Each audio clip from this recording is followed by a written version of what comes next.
does Premiere Pro has history?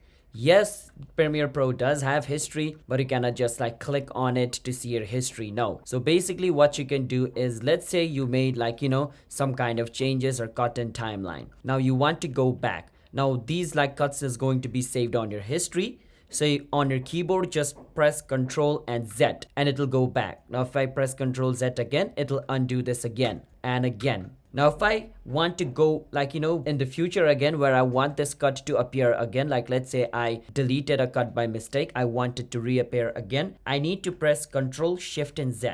Control Shift Z, and it's going to return again just like this. So just by pressing Control Z, you can go back. Control Shift Z, you can go ahead in future. So that's how Premiere Pro saves like, all this thing in history. This is how it works. So that's how you guys can access Premiere Pro history. Subscribe to our channel for more videos like this. And yeah, if you are a Mac user, instead of Control, just use Command, and the Shift key is also available in Mac. So just replace Control for Command for Mac users. It's that simple.